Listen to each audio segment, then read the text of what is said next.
வாழ்க்கையில கோவப்படுறது நல்லதா அல்ல கெட்டதா? ஏன் நம்ம கோவப்படுறோம்? ஏன்னா நமக்கு கிடைக்க வேண்டியது கிடைக்கல. அதனால நம்ம கோவப்படுறோம்.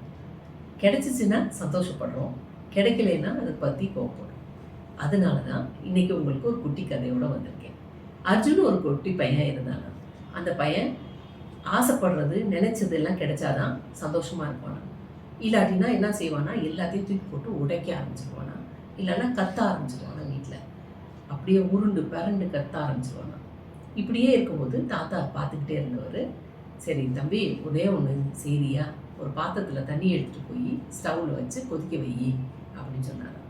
இந்த பையனும் என்ன தாத்தா இப்படி சொல்றாரு அப்படின்னு போய் ஸ்டவ்ல வச்சு கொதிக்க வைக்க ஆரம்பிச்சாங்க. கொதிக்க வைக்க ஆரம்பிச்சபோது தண்ணி மெதுவா பாயில் ஆகி மேலே வர ஆரம்பிச்சிருச்சு. கொதிக்க கொதிக்க தண்ணி என்ன ஆகும்? மேலே வர வர பொங்க ஆரம்பிச்சு. அதே மாதிரி பொங்க ஆரம்பிச்சோம். தாத்தா தாத்தா தண்ணி வெளியில வருது, தண்ணி வெளியில வருதுன்னு கத்த ஆரம்பிச்சாங்க. அப்போ ஸ்டவ்வை கம்மி பண்ணு, கம்மி பண்ணினா தண்ணி கீழே இறங்கிடும் அப்படின்னு சொன்னாங்க. தாத்தா இது எதுக்கு என்கிட்ட செய்ய சொன்னீங்க அப்படின்னு இந்த பையன் கேட்டப்ப தாத்தா சொன்னாராம், இதே மாதிரி தான் நம்ம வாழ்க்கையும். கோபப்பட்டோம்னா நம்மளோட ரத்தத்துலேருந்து எல்லாமே பாயில் ஆகி மேலே ஏற ஆரம்பிச்சிடும். மேலே ஏற ஆரம்பிச்சுன்னா பக்கத்தில் இருக்கிறவங்க எல்லாம் தீங்கு பண்ணிடும், அழுக்கு பண்ணிடும், அசிங்கப்படுத்திடும்.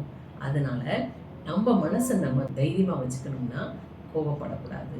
கோபப்படாமல் சந்தோஷமாக இருக்கணும். அப்படி இருந்தோம்னா தான் அமைதியாக இருக்க முடியும். வாழ்க்கையை நம்ம அமைதியாக நடத்தணும்னா கோபமே படக்கூடாது.